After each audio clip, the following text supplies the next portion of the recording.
Salah satu yang paling bikin gue bergidik adalah waktu gue di atas panggung ini shuffling. Malu banget gue. Ngapain gue, ya Allah.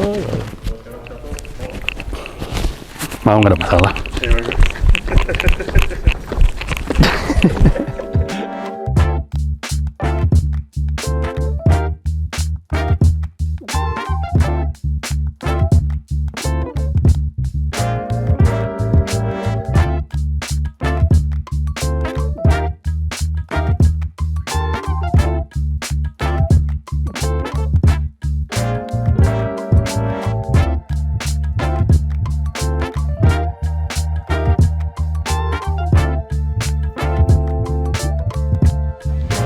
Selamat datang di Weekly Vlog 0044 episode sekian. Ini adalah Suling.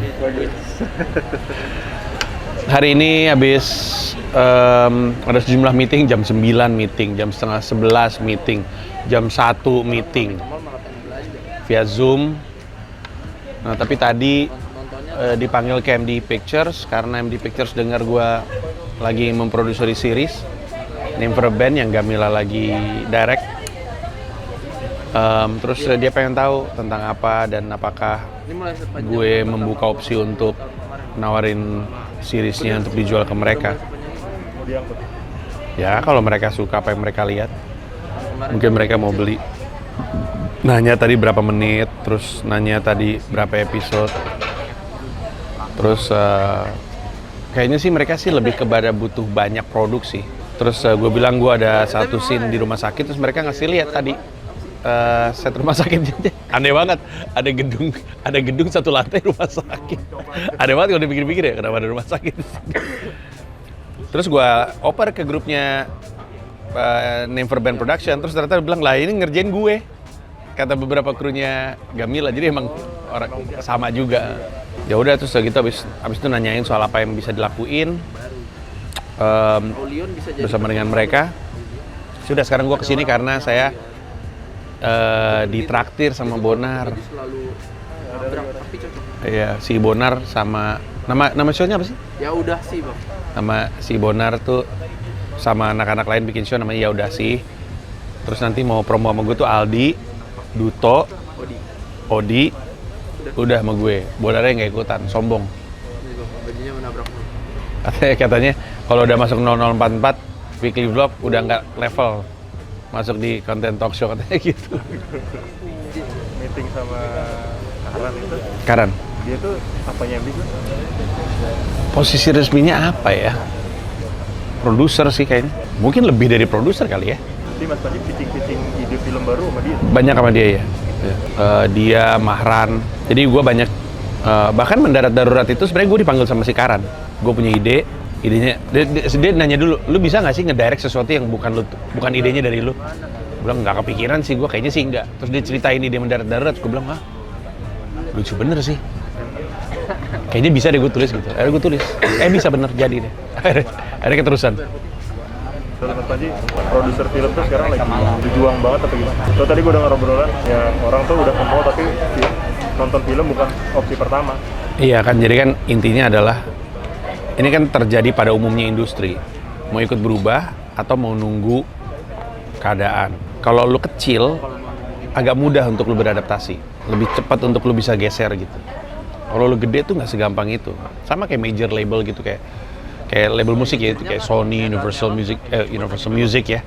Terus apapun itu. Untuk mereka geser ke digital nggak mudah. Lebih mudah kalau lu mulai startup dari nol untuk fokus di digital gitu. Nah, selalu kayak gitu. Jadi yang nggak besar, yang masih bisa gesit, bisa melakukan perubahan tersebut dan kelihatan. Yang enggak, ya udah gitu. Cuman kalau dilihat MD itu kan dulu kan dijuluki rajanya sinetron. Sampai sekarang mungkin sinetron tuh banyak banget dari dia. Bahkan mungkin duitnya banyak dari sinetron sih. Sehingga sebenarnya untuk mereka geser ke series OTT itu bukan hal yang sulit sebenarnya.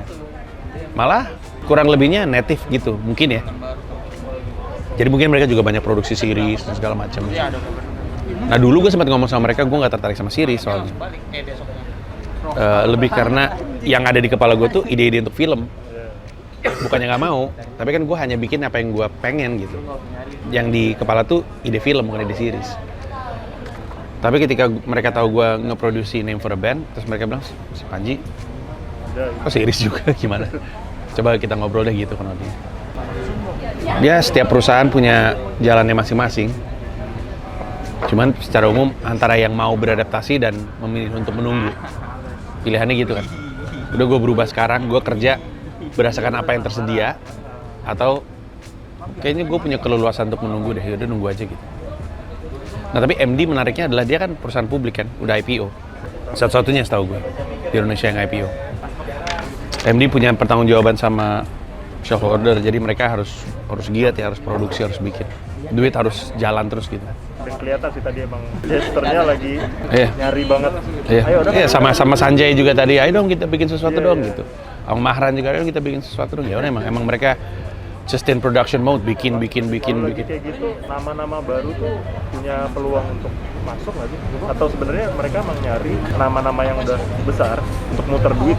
Sebenarnya nggak, rasanya ya, walaupun jawabannya harusnya lu dapatkan dari mereka, tapi menurut gue sebenarnya nggak nama-nama gede, nama-nama yang dikenal aja. Karena harus dipahami bahwa susah juga gue mau nitip duit gue di orang yang nggak gue kenal kan. Kan ini kan intinya adalah lo ada duit, lo mesti titipin orang untuk kemana gitu. Mending sama orang yang lo kenal atau nggak kenal. Ya biar gimana pun mending sama yang kenal. Ini bukan masalah skill juga gitu. Tapi itu kan dari segi bisnis.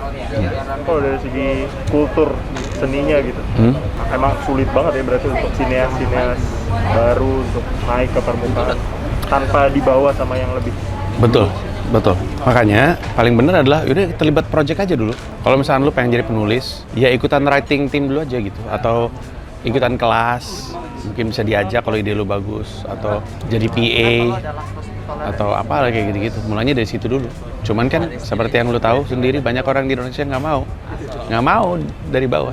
Ya Allah, Reza Rahadian juga ekstras ngeblur dulu. Ekstras yang nggak kelihatan. Kan ada kan, lu tau kan ekstras yang ngeblur doang di belakang. Mending kalau misalkan depth-nya ada gitu, terus dia kena gitu. Reza Rahadian tuh ekstras ngeblur gitu. Dia mulai dari situ. Nah ini banyak orang di Indonesia, sorry Mas Panji, saya bukannya nggak mau berproses, tapi cerita saya ini bagus. Siapa yang peduli? Bagus menurut lu kan? Ya, masa gue nggak percaya sama diri gue sendiri? Ya lu boleh untuk percaya sama karya lu sendiri, dan mungkin naskah lu emang brilian, tapi ada proses yang mesti dilampaui gitu. Cepet boleh, buru-buru jangan.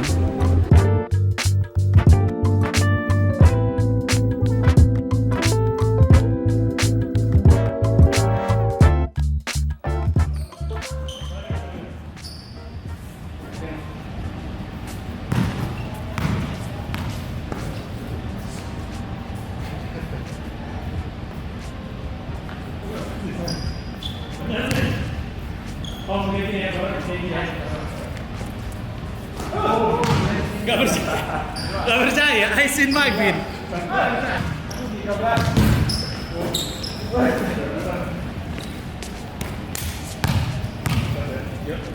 Masuk dong. Buat apa latihan kalau nggak masuk?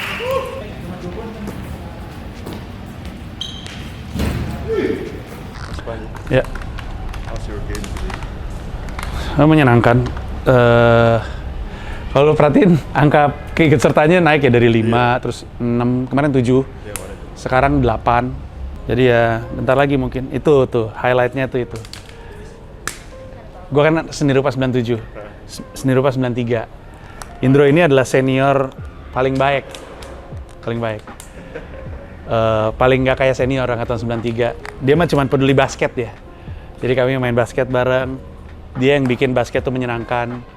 Dulu tim basket seni rupa tuh namanya Bagger SR. Karena Bagger, sirinya tulisan smile baby smile gitu di pantatnya. Itu celana yang dia pakai tuh celana original tahun berapa? 98, tahun 98. Celana dibikin tahun 98 masih ada sekarang. Gokil. Dulu gue juga suka nonton Indro zaman dia masih sama, dulu dia ada band namanya Funkadelic. Gue suka nonton, keren dia. Dapat ini jebolan. Terus udah deh sampai sekarang berteman satu grup WhatsApp. Terus gue bilang gue ada lapangan nyari orang, terus dia datang.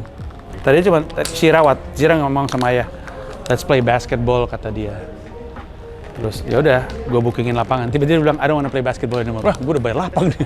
Akhirnya gue tanya anak-anak siapa yang mau. Tapi pas dia datang sama Dipo, langsung pengen main basket lagi. Dan terakhir Syira main basket sama gue, itu sebelum gue kena COVID untuk pertama kali. Itu dia main basket 2 jam, masukinnya 12. Kalau ini sekarang 60 berapa Syir? 65. 65 bola. Let's go!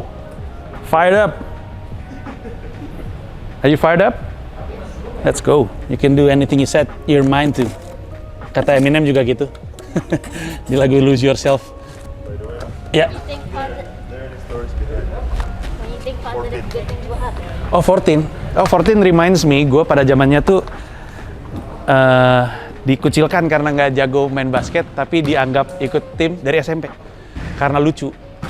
Jadi Panji ikutan aja, Panji lucu, tapi Panji nggak jago.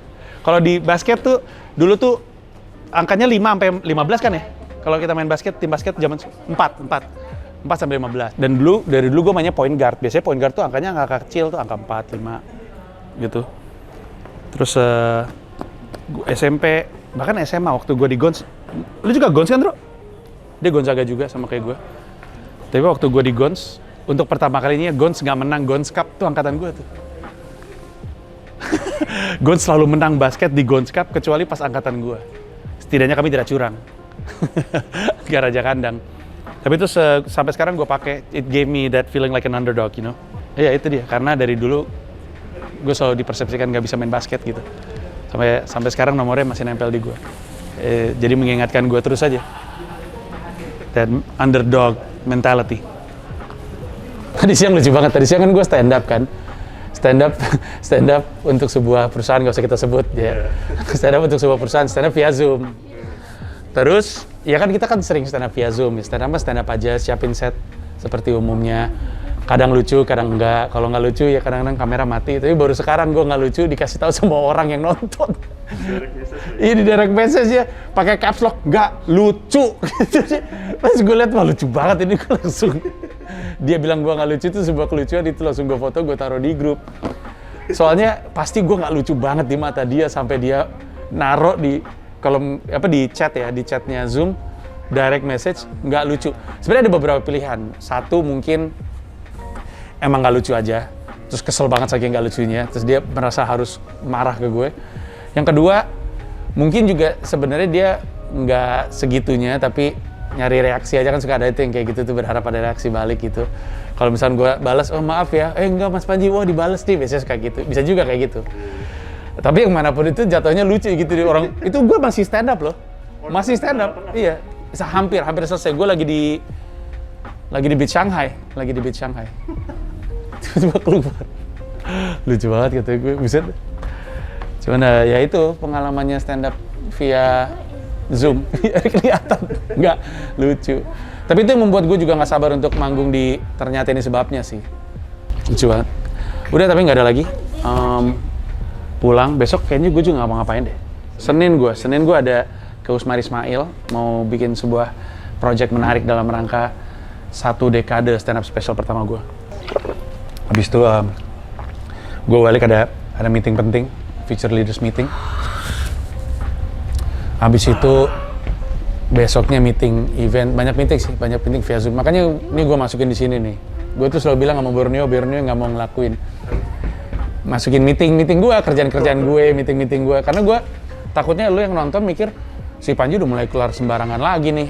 Kayak dulu udah pernah kena COVID 2 kali. Padahal enggak, padahal sesering-seringnya lu ngelihat gue di luar, lebih banyak kegiatan-kegiatan yang gue lakukan via Zoom gitu. Borneo aja katanya nggak estetis kata dia.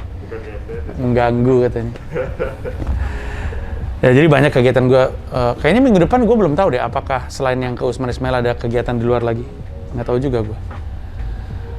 Tapi ya gitu. Nanti kita lihat lah apa aja kegiatannya. Good day. Is it a good day? Yes, bro. You can feel this vibe. Yeah, I know. Yeah, from the theaters. Saatnya kami pulang. It is a good day. It is a good day. Anak Jakarta Timur, East Coast, pulang. East Coast. Alright, let's go.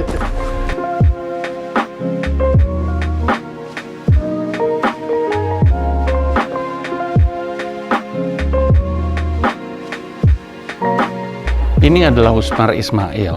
10 tahun yang lalu, tanggal 28 Desember adalah stand up comedy special gue yang perdana. Betul, ini tempatnya. Ini tempat gue memulai karir gue. Sebenarnya tahun lalu, tahun ini, tahun depan tuh tahun yang signifikan dalam stand up gue. Tahun lalu adalah 10 tahun gue stand up, karena gue pertama kali stand up April 2010. Maret 2010. Terus 2021 adalah 10 tahun gue bikin stand up comedy special. 1 dekade yang lalu. Tahun 2022, tahun depan, itu adalah 10 tahun gue memulai tour pertama gue Merdeka Dalam Bercanda 2012. Jadi waktu gue Komodo Beno tahun depan, itu 10 tahun gue tour tuh. Sebenarnya pas banget di 2020, 10 tahun berkarir. Tapi kan, seperti yang kita tahu, pandemi kayak anjing kan. Pandemi-pandemi yang Itu dia, anjing aja masih baik. Jadi gue di sini karena gue berencana mau bikin sebuah perayaan 10 tahun. Anniversary-nya Bhinneka Tunggal Tawa. Gue mau bikin sejumlah wawancara dengan orang yang saat itu nonton 10 tahun yang lalu. Pengen tanya sama mereka, lu masih ingat nggak hari itu? Apa yang lu ingat? Apa yang nempel di benak lu? Terus udah gitu, gue mau nanya juga panitia yang kerja 10 tahun yang lalu. Karena mereka adalah panitia pertama stand up comedy special di eranya stand up Indo. Terus gue mau nanya opener gue juga, lu masih ingat gak? Karena waktu itu untuk mereka juga baru pertama kali manggung di sebuah stand up comedy special. Nah, siapa saja penontonnya, siapa saja panitianya, siapa saja openernya, itu nanti dicari tahu sendiri aja. Lalu di sini juga gue akan bikin kayak reaction video gitu. Gue mau nonton ulang pertunjukannya. Gue udah lama nggak pernah nonton. Gue nggak gitu yakin akan menyenangkan sih experience-nya ya, karena gue banyak malu sama joke gue sendiri. Tapi ada beberapa joke yang kalau gue denger masih bagus nih joke nih gitu. Jadi gue pengen duduk di sini, di tempat gue mulai special 10 tahun yang lalu, habis itu gue mau nonton ulang pertunjukannya. Terus itu nanti akan jadi konten khusus. Ada yang gratis, ada yang nggak gratis.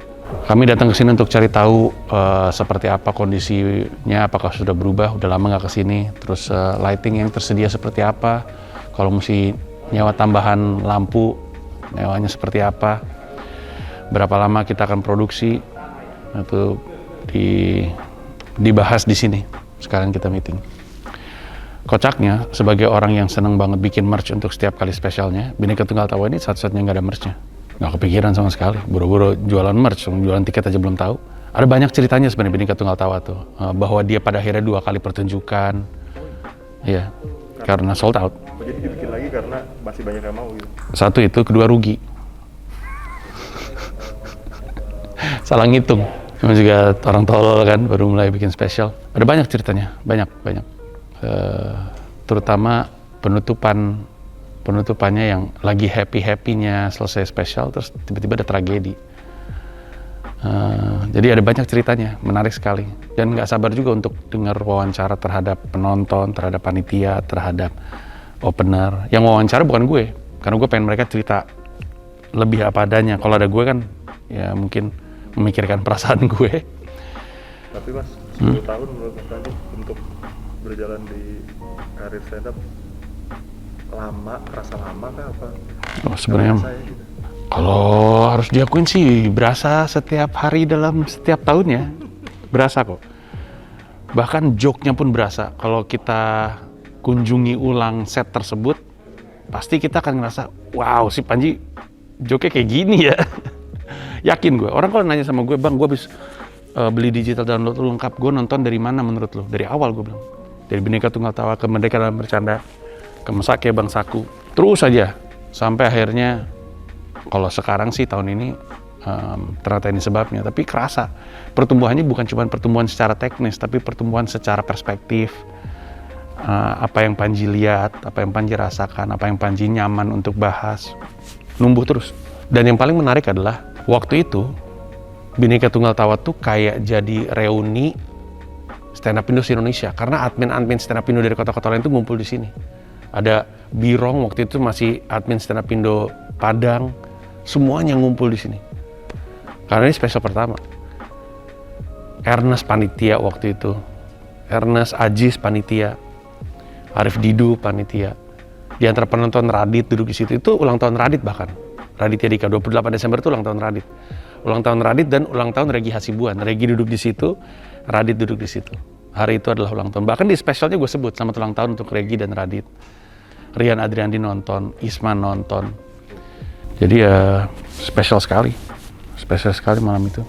Salah satu yang paling bikin gue bergidik adalah waktu gue di atas panggung ini shuffling. Malu banget gue. Ngapain gue ya Allah. Mau nggak ada masalah.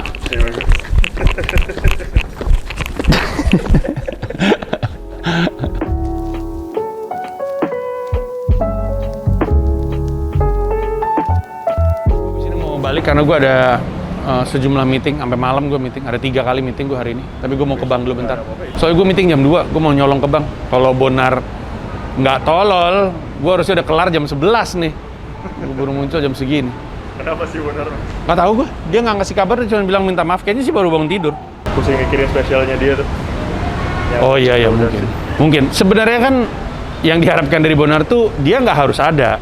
Tapi setidaknya komunikasinya jelas, ketemu sama siapa, mesti, nah kayak gitu-gitu loh. Lu mau bangun jam 1 siang juga terserah, yang penting jelas ngomongnya ke kita gitu. Kerja tuh jatuhnya kayak stand up. Kalau lu stand up pertama kali pecah tuh, ya oke. Tapi lu nggak bisa bikin karir dari cuma 1 kali pecah. Lu kalau mau bikin karir stand up, lu harus pecah terus. Yang berarti, untuk punya karir panjang, lu harus bisa lucu di mana aja, jam berapa aja, kapan aja. Baru bisa punya karir. Kerja juga kayak gitu. Kalau kerjanya bagus seminggu, sebulan, 2 bulan pertama, ya nggak apa-apa. Tapi lu nggak bisa bangun karir. Lu kalau mau karirnya bagus ya lu konsisten, bagus terus gitu. Itu untuk Anda, Bonar. Dia sekarang mau megang Toro, bukan mau megang gue dia.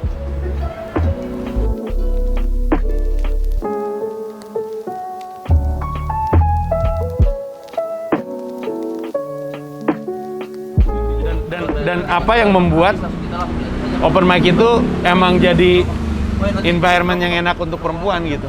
Pertama-tama ya, open mic kita kan udah pasti nggak ngerokok. Itu udah nolong banget, kebanyakan perempuan nggak suka.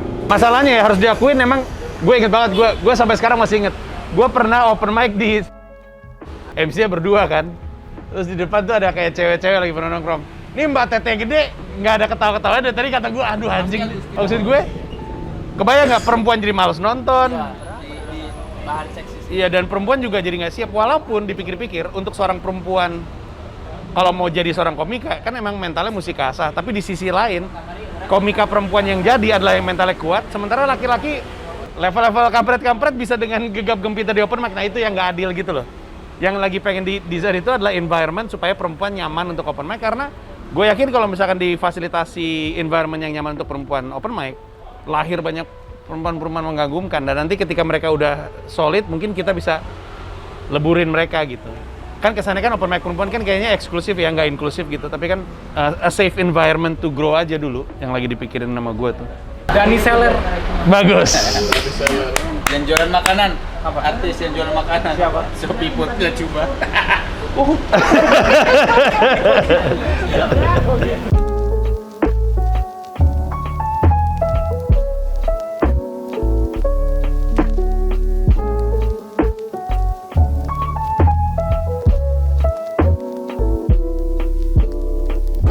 Abis ini komposisinya sama, cuman Uluan diganti sama Erwin Bu. Dia nanti yang akan nge-host, kita akan ngomongin soal bikin special dan bikin tour.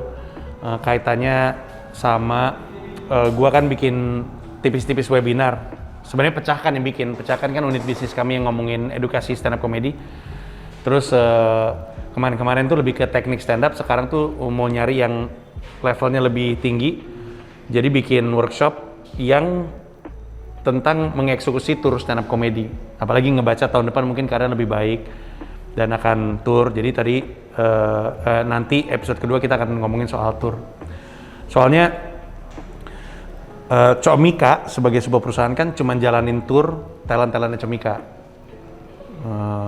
Kami nggak ngerjain tour komika-komika di luar manajemen. Tapi kan bukan berarti gue dan kantor nggak bisa bantu komika-komika yang pengen tour. Jadi bikin workshop. Bikin webinar ini, tipis-tipis webinar mengeksekusi tur stand up comedy.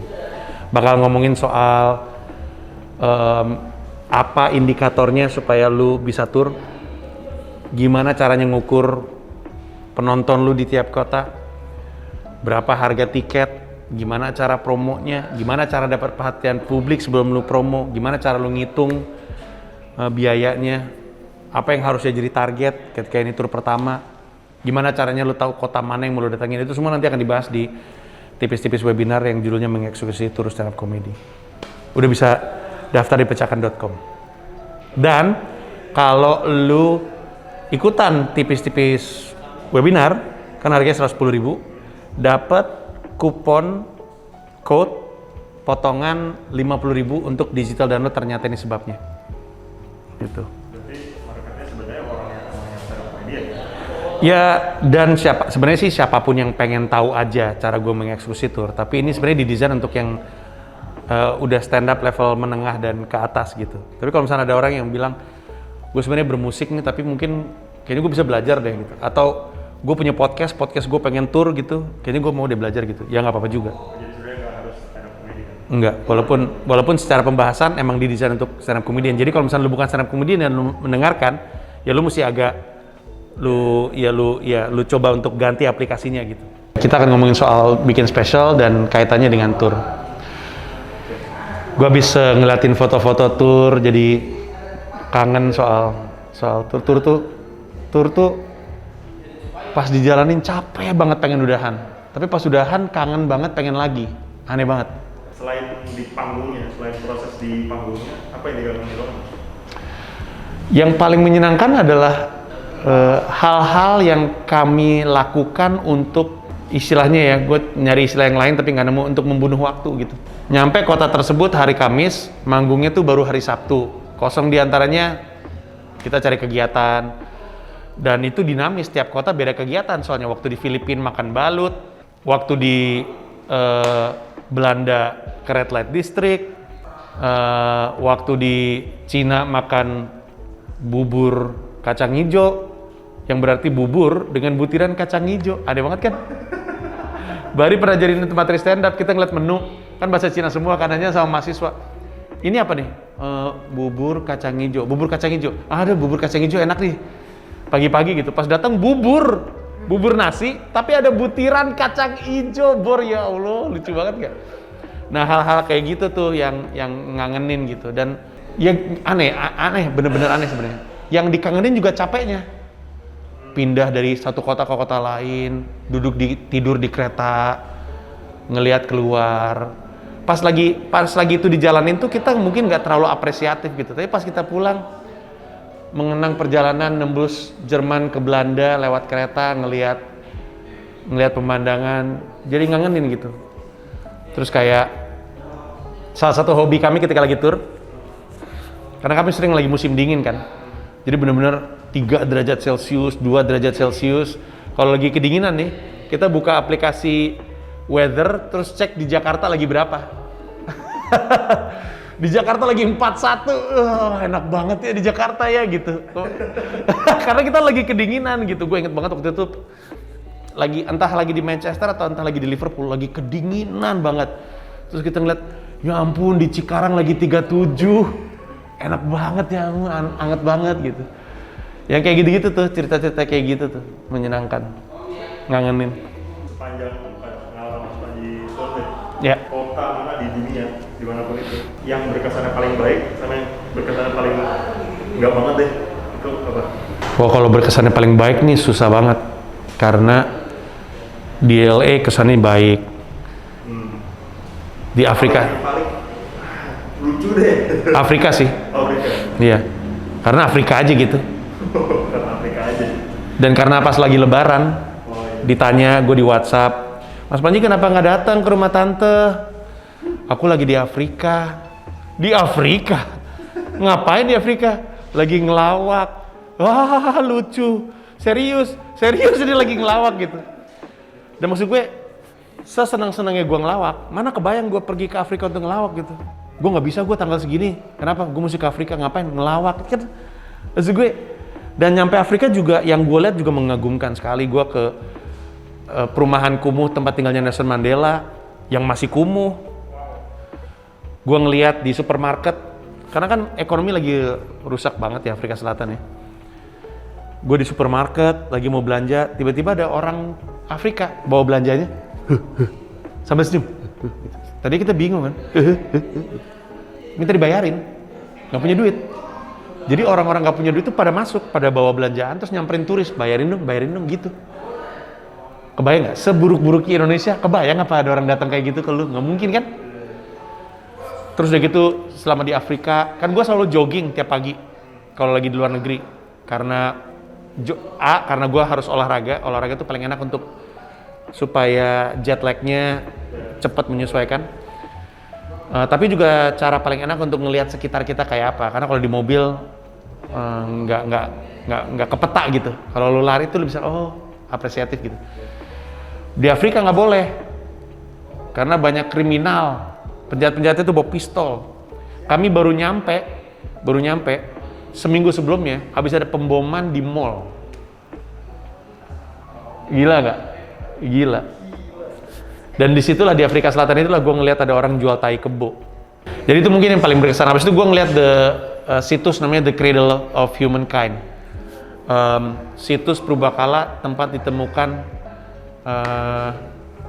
manusia pertama ya. Manusia tertua. Mengagumkan. Habis itu safari ngelihat singa lagi nyantai sama singa-singa lain gitu. Itu mengagumkan sih. Itu yang paling berkesan, Kalau yang berkesan paling itu tanpa menyebut kotanya ya, tapi ceritanya.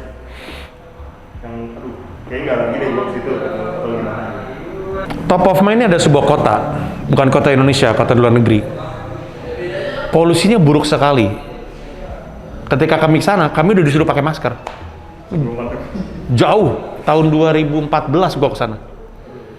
Udah harus pakai masker karena buruk sekali. Kotanya tuh dikelilingin sama pabrik batu bara. Kurang lebih mirip kayak Jakarta, tapi jauh lebih parah dari Jakarta saat itu.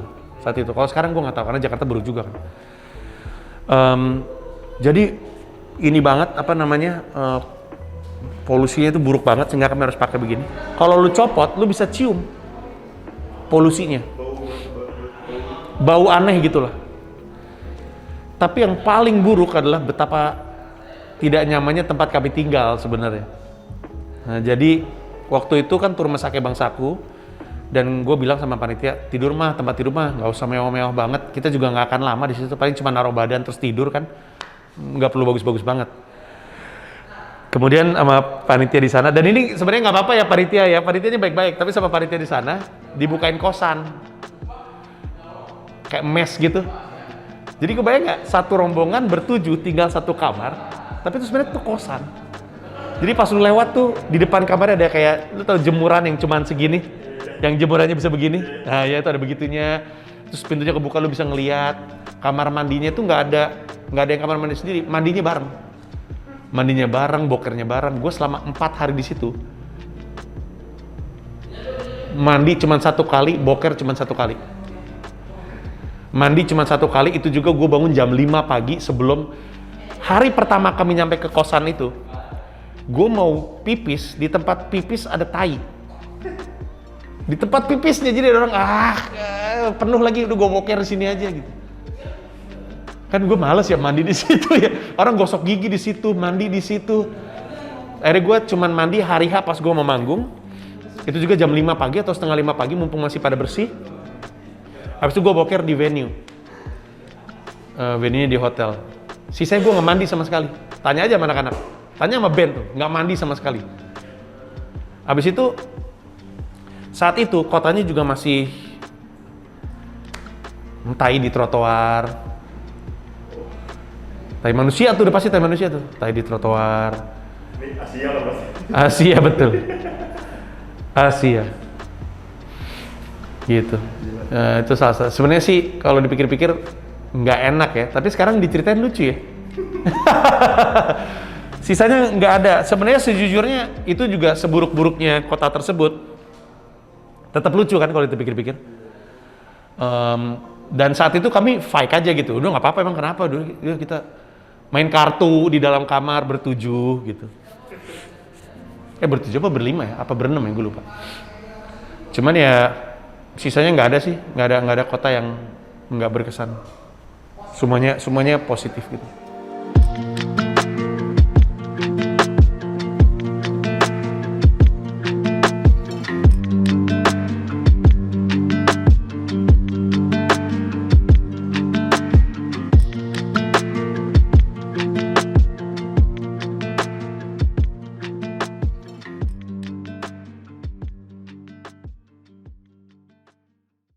Terima kasih udah nonton video ini dan juga terima kasih udah subscribe kanal YouTube gua. Gua mau ngasih tahu bahwa gua membuka YouTube membership dan ada 3 jenis penawaran. Ada 1 paham Rp30.000, ada 1 rasa Rp125.000, ada 1 jiwa Rp1,5 juta. Masing-masing punya manfaat-manfaat tersendiri. Ada konten-konten khusus yang gue siapkan untuk para member. Kalau tertarik silahkan mampir ke home, klik join.